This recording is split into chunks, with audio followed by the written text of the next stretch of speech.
Shalom and welcome to Simchat Yisrael.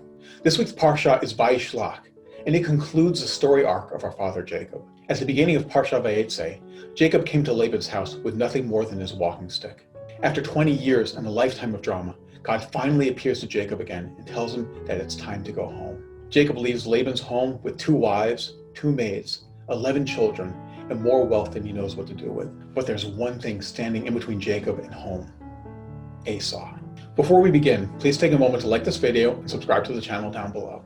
In order to return home, Jacob must travel through the territory of Edom and confront the brother that he deceived all those years ago. Even worse, Jacob receives word that Esau is coming to meet him along with 400 men. Jacob can only expect that his brother has assembled this force to kill him and everyone he loves. And yet, Jacob cannot ignore the command of God. He has to go home. Jacob and his party must cross the Jordan River to enter back into the Promised Land. And Jacob sends all his possessions and his family on ahead of him until he is the only one left on the far side of the river. And then, once he's all alone, one of the most mysterious episodes in the Bible occurs. The Torah is very sparse on details, so I'm going to engage in a little storytelling of how I imagine the encounter went. Jacob stands on the banks of the river, unable to force himself to cross over. To cross the river would mean that he is truly going back home. It means that he will have to face his father, his brother, his past. As he stands, unable to move his feet, he hears footsteps approaching in the gloom, and he sees a man walking towards him. Jacob calls out for the stranger to identify himself, but the man doesn't respond.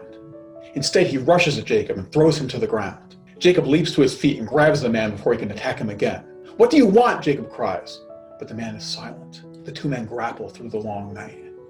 Over and over again, Jacob asks the man what he wants, but he never gets an answer. Jacob cannot see the face of his opponent in the dark. He can only catch glimpses. At times, the man looks like Laban, who deceived him and treated him like a slave.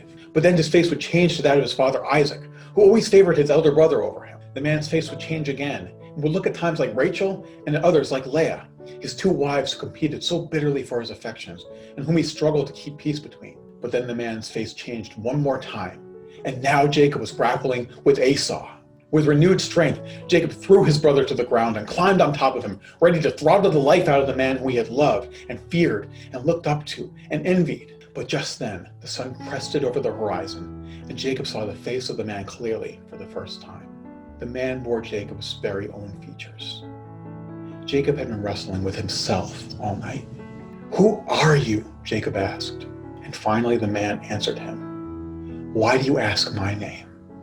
The real question is, who are you?"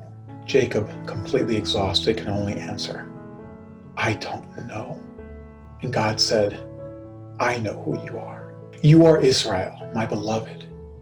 You will strive against God and against men, but you will prevail because I am always with you. Now go home." Jacob crosses the river, a different man than he was the night before. With renewed resolve, Jacob separates hundreds of sheep, goats, and cattle and donkeys from his herds and drives them ahead of him with a message they are a gift for Esau. As Jacob and Esau's horses approach each other, Jacob, who had been the last to cross over the river, walks to the front of the party and puts himself between his family and Esau. When the 2 men meet, before any words are said, Jacob walks out and bows down before Esau. Jacob is doing more than just trying to appease his brother. He is returning Esau's stolen blessing back to him. Jacob gives him a gift of wealth in the animals and power by bowing before him. Jacob goes before Esau and says, "Please take back my blessings, because God has given me enough." Everything that Isaac had promised to Esau, Jacob gives back to him. And when Jacob rises, the 2 men run to each other and embrace and weep. But this time, rather than tears of sorrow and loss, they cry tears of joy. God has healed their hurts and restored their relationship. Esau has regained his blessing, and Jacob has regained his brother and his identity and can finally come home. When I read the story of Jacob, I see in his struggles many of my own as a Messianic Jew. I identify with his struggle for identity, his struggle to find a place in the world, his struggle to be a blessing. But when I call out to the Lord and ask him, "Who am I?" God gives me the same answer he gave Jacob. He tells me, "I know who you are. You are my beloved child, and you will struggle, but you will overcome because I am always with you." Shalom and thanks for watching.